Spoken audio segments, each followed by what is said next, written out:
Alright guys, what I'm doing right now, I'm giving you a little video looking at the build quality of the HP DV6T Quad Edition.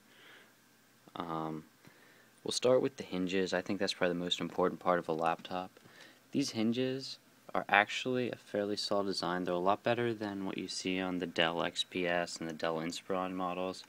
When I close it up, I can give you a better view of them, but they're actually really sturdy feeling. They don't have me worried about breaking. I've previously had a Dell Inspiron which had a hinge break, which caused the screen to go bad, so that can completely ruin your laptop.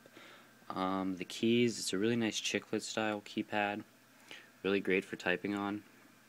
They are not backlit, which I would say is a drawback, but if you go and get this laptop online, you can set like you can put a backlit keyboard on for I think $25 more, so I definitely suggest that.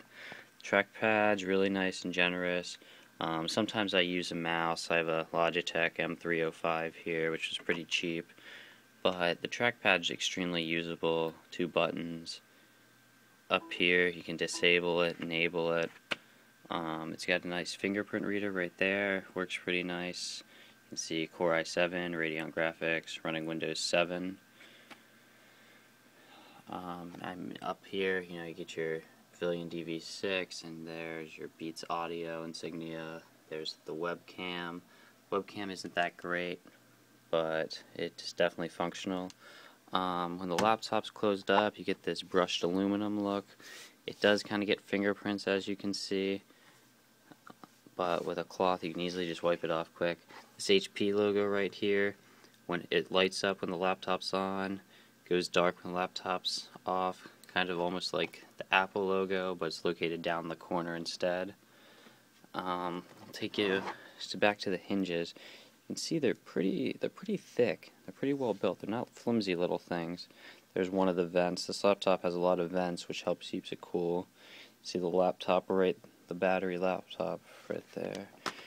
The bottom, you get air vents right there. There's where you can release your battery. This whole panel right here lifts off if you want to go in and change out your RAM or change your hard drive or anything. That's where you go at it from.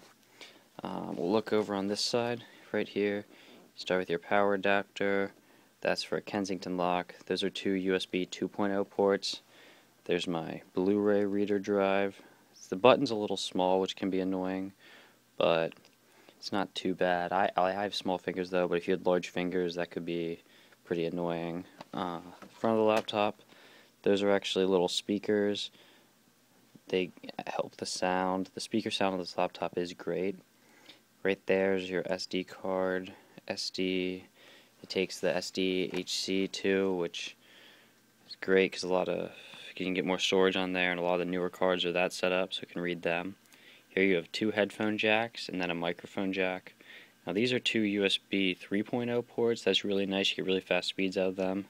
Ethernet, HDMI, and then VGA. Then a big vent right there to keep the laptop cool. Back on the speakers, you get the 2 little ones on the front, but I forgot to point out, when the laptop is open, you do have this whole bar in here is a speaker bar. So you do get a lot of sound out of this thing. It really fills a room with sound, offers great quality. I would definitely give this build quality probably a 9 out of 10. It is a little plasticky, but it feels like it'll last for a long time. It does have these little curved kind of contours back here, which not everyone might like the look of, but for me it's not really a big deal.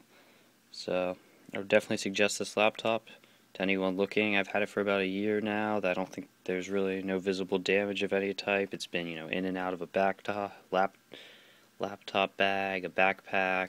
It's been on a desk. It's been in classes, and it seems to have held up really well.